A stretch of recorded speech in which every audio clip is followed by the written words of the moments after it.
So we're going to talk about sines and ranges of trig functions. I highly recommend that you use my free guided notes alongside this. You can find them at divideandconquermath.com. So I want to start with just a little review. So just what does R refer to when we're talking about our trig functions? So just to remind you, I am using standard position when I introduce trig. So we start with always our initial side, and then we will go up from here to create our angle to make a terminal side. So we've done this a lot. And then we choose some point on the terminal side to kind of create this right triangle. And from this, we can kind of come up with a set of ratios, using this point to kind of dictate the sides of the triangle, if you will. So I want to find this triangle here. I figure out what my x's and my y's are. Oops, I flipped those, sorry. Okay, I went ahead and fixed it. Sorry about that. Okay, so I'm going to use this point. I come up with what my x and my y's are. And then from that, we basically have this right triangle here. So I want to find this side r. So that's what r is referring to. And, we just use the distance formula, the Pythagorean theorem to really figure this out. So I just want you to remember this as we go into the next part of this lesson. So r is just the distance from the origin to that point xy. That's really what it represents. And since r represents a distance, it is also greater than 0. Okay, so a few things to talk about. What determines if a trig function has a positive or a negative value? Okay, well, this depends on where that point xy is. So we've been doing a little bit with trig functions, so this is probably starting to make more intuitive sense. So if we think about just our sines of theta, so what happens, with our x and y points, and by the way, r is always going to be greater than 0, so I don't need to talk about that. But if I'm in this quadrant here, my x and my y are going to both be greater than 0, so that's going to create all positive trig functions, okay? Now, if I move to the next quadrant, my x is going to be less than 0 and my y is going to be greater than 0. So what this means is that my sine and my cosecant, these are both going to be positive. The others will be negative. If I move down to the next quadrant, now both my x and my y are negative. They're less than 0. So only tangent and cotangent will be the positive functions if my theta ends up in this quadrant. And then finally, in this case, I've got my x is greater than 0, y is less than 0. So cosine or secant, these are going to be the two positive functions. So this is kind of the first thing that we wanted to talk about today, developing this intuition and kind of knowing, what theta is going to give you, a positive or negative trig function. And just to remind you one more time, this is how we label those quadrants. So pause that and write it down if you need to do any of that. Okay, so what I want to do is I want to talk about the theta in which quadrant. So sorry, I cut off quadrant here. But so I've got the 4 different quadrants. So what is going to be the sign of the trig function? So that's what we were just doing, right? So we just talked about in quadrants 1 and 2, we have sine as positive, and then it's going to be negative in the other 2 quadrants. For cosine is positive in quadrants 1 and 4. Tangent is positive in quadrants 1 and 3. And then we can go ahead and just work with the reciprocal trig functions. So cotangent is going to have the same signs as tangent. Secant is going to have the same signs as cosine, and then cosecant is going to have the same signs as sine as far as since they're reciprocal functions. So this is a thing that you want to remember. You want to develop this intuition. And there is a mnemonic device to help you remember this, because I know this can look like, oh gosh, how do I memorize all this without drawing the picture every single time? So there's the little mnemonic, all students take calculus. So just to walk you through this, so this is talking about quadrants 1, 2, 3, and 4. Okay, so each word goes with the quadrant. And then for all, so this means that all functions are positive. Then for students, that would mean that the sine function is positive, and then as a consequence, so is cosecant. Then for quadrant 3, take, as in tangent, see how they match up? So tangent of theta is going to be positive, as will cotangent. And then calculus, that'll be cosine, and then also secant. So that's a way you can kind of help yourself remember, because you want to get this intuition about your trig functions. Okay, so let's just do a few examples with this and test our intuition. So determine the sign of the trig functions, and we're of course dealing with everything in standard position. So I've got a 23-degree my theta is 23 degrees.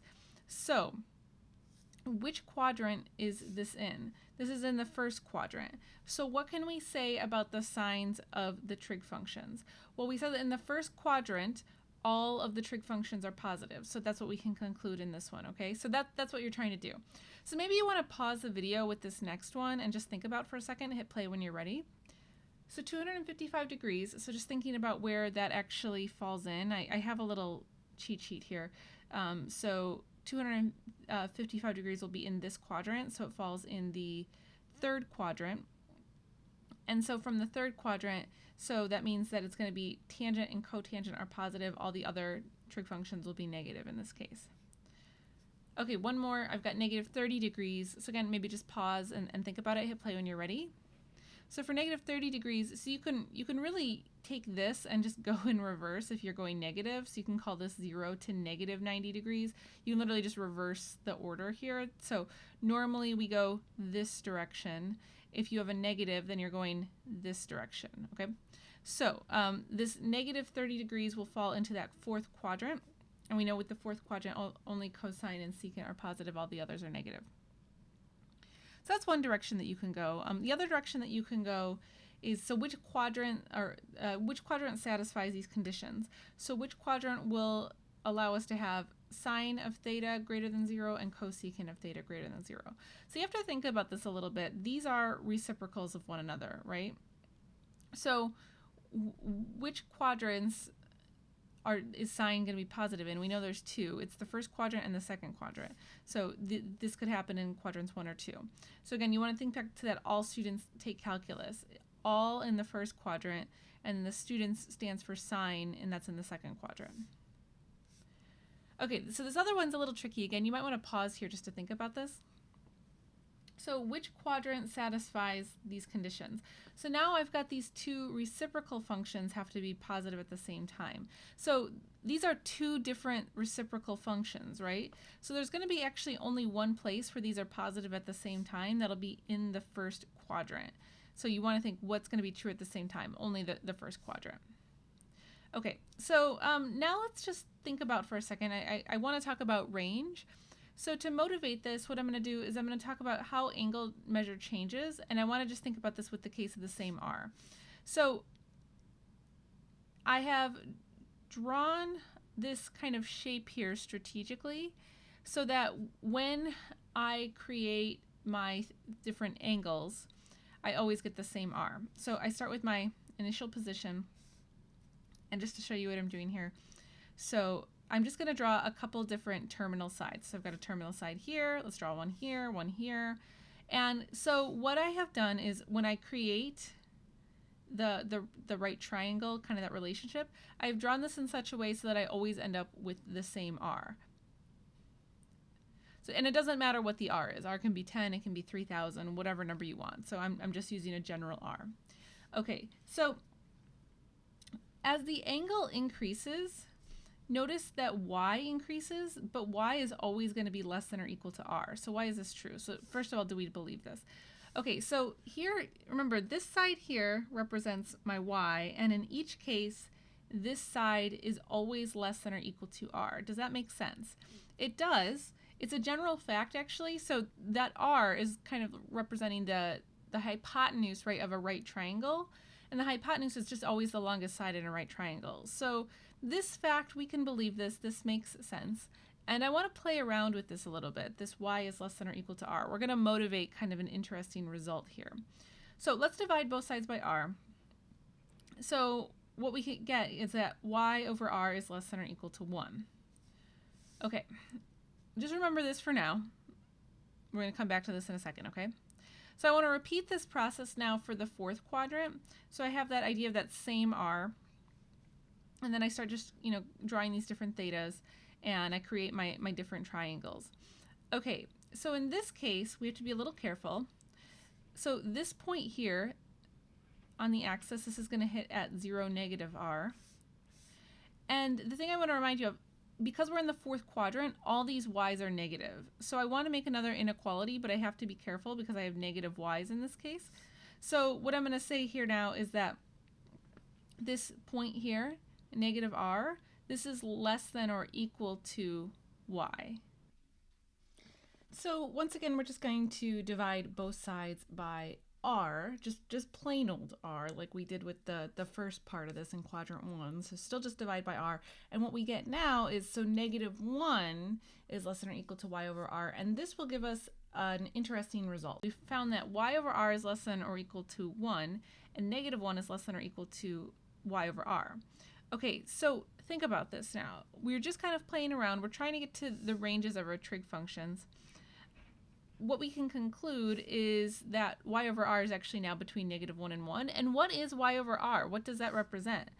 That is sine of theta. So what we've actually done here is we're playing around with, you know, these relationships, and we actually ended up finding the range of sine of theta. So the result here is that sine of theta is between -1 and 1.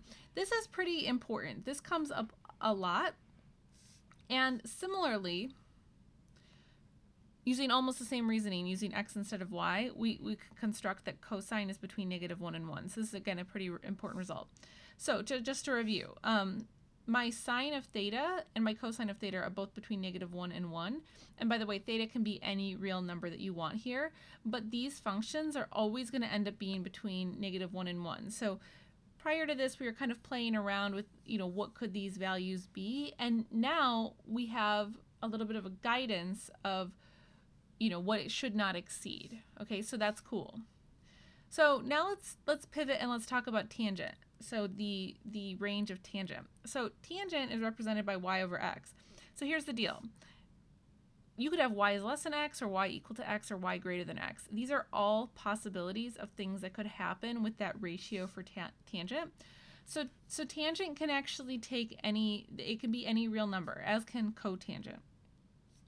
So this is another big result. The range of tangent is all real numbers. We'll come back to that in a moment. And then the last thing I just want to talk about here, so secant of theta and cosecant of theta, we know that these are reciprocals, right? Okay, so for sine of theta, we were playing around with this inequality, right? Well, we can use a reciprocal trick.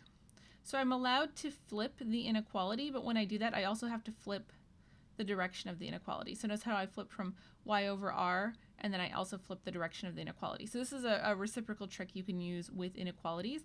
So in doing this, so what is r over y?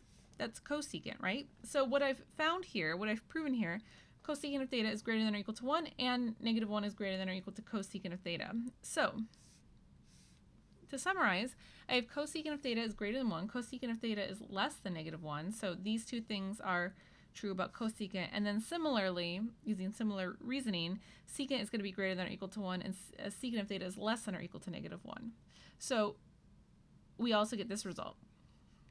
So we've actually built up and explained now the range of all of our 6 trig functions. And so I just want to take a moment to kind of fill in a table that I made for the guided notes. Okay, so for sine and cosine regarding the range, so the ranges have to be between -1 and 1. So I've written this in set builder notation and then also in interval notation. So sine and cosine have to be between -1 and 1. Cotangent can be, tangent and cotangent can be any real number, so I've got that noted here. And finally, secant and cosecant, so they have to either be less than -1 or greater than 1. So all of these are noted here. Pause the video if you need to. Okay, so just in continuing to develop our intuition with these, I have just a few examples here, and we just want to determine if each statement is possible or impossible. So you have to think about the range here now, okay? So cotangent of theta equals -0.98. Well, coming back to this, so remember, we said cotangent could be any real number. And so this is a real number, so this is totally possible. Okay, so what about cosine of theta equaling -1.25?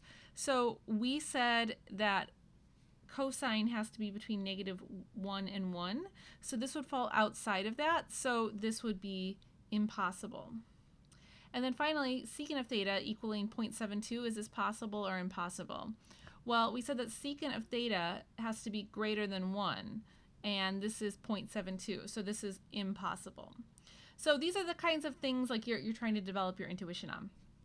And so that covers it for this video, guys. I will catch you in another video.